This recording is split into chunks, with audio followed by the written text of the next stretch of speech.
হে guys, আসসালামুয়ালাইকুম, welcome back to my channel. আশা করি সবাই ভালো আছেন। আজকে অনেক দিন, প্রায় 1-1.5 মাস পর নতুন ভিডিও আপলোড দিচ্ছি। অ্যাকচুয়ালি এতদিন অনেক বিজি ছিলাম, কিন্তু এখন একটু ফ্রি আছি, তাই আবার নতুন ভিডিও আপলোড দিচ্ছি। ইনশাআল্লাহ আবার কন্টিনিউ করব ভিডিও আপলোডিং। আপনারা আমার পাশে থাকবেন। আজকে আমি আপনাদের তৈরি করে দেখাবো 5 মিনিটে কীভাবে মজাদার স্ন্যাক্স তৈরি করতে পারেন। সো আপনারা না টেনে পুরো ভিডিওটা দেখার ট্রাই করবেন। So let's start. এখন আমি নিয়ে নিচ্ছি 1 কাপ সুজি, তারপর নিয়ে নিচ্ছি 1 কাপ থেকে একটু কম বয়েলড ওয়াটার, মানে পানি ফুটিয়ে নিয়েছি। আর এখানে 1 চা চামচ অয়েল, আপনারা ওই যে সয়াবিন তেলটা ইউজ করতে পারেন। এখানে আমি সয়াবিন তেল ইউজ করছি। তারপর এটা একটা স্প্যাচুলা দিয়ে ভালো করে মিক্স করে নেবেন।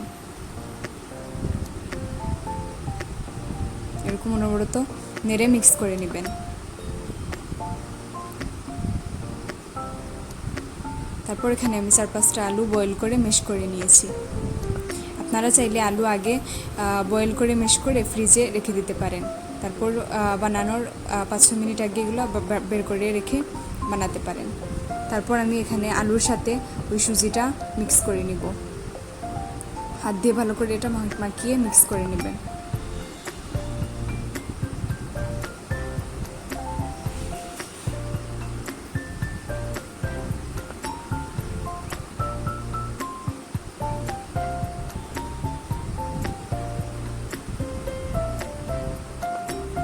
এখানে আমি নিয়ে নিচ্ছি পরিমাণ মতো লবণ, তারপর নিয়ে নিচ্ছি ধনিয়া পাতা,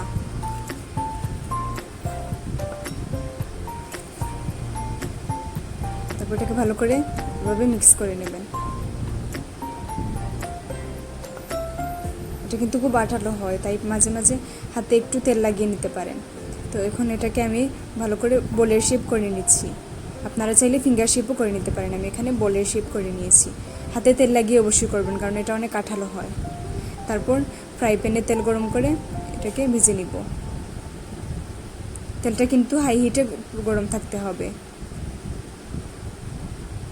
অনেক গরম থাকতে হবে একেবারে। যখন মানে থাকবে তখন এটাকে ভেজে নেবেন। সরি আপুরা, কথা বলতে মনে হয় একটু প্রবলেম হচ্ছে আমার, অনেকদিন পরে কথা বলতেছি তো তাই।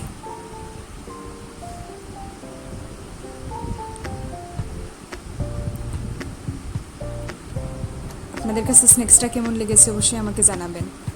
এটা কিন্তু আপনারা খুব ইজিলি বাসায় তৈরি করতে পারবেন। মাত্র 5 মিনিটে কিন্তু তৈরি করতে পারেন। কিন্তু আলুটা আগে যদি বয়েল করে রেখে দেন তাহলে কিন্তু এটা খুব ইজিলি তৈরি করা যায়। এটা খেতেও কিন্তু অনেক মজা, বিশ্বাস করেন। বাইরে থেকে একটু ক্রিস্পি থাকে আর ভিতরটা সফট থাকে। এরকম স্ন্যাক্স আমরা আসলে সবাই বানাতে চাই, যেটা মানে খুব ইজিলি বানানো যায়। তারপর কি বলবো, খেতেও অনেক মজাদার হয়।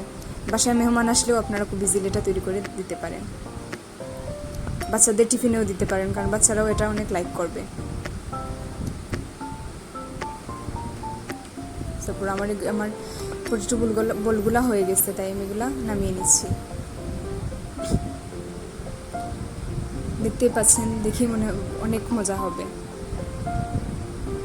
সো আপুরা অবশ্যই বাসায় ট্রাই করবেন, ভাইয়ারাও ট্রাই করবেন। সবাই আমার চ্যানেলকে সাবস্ক্রাইব করবেন। আল্লাহ হাফিজ।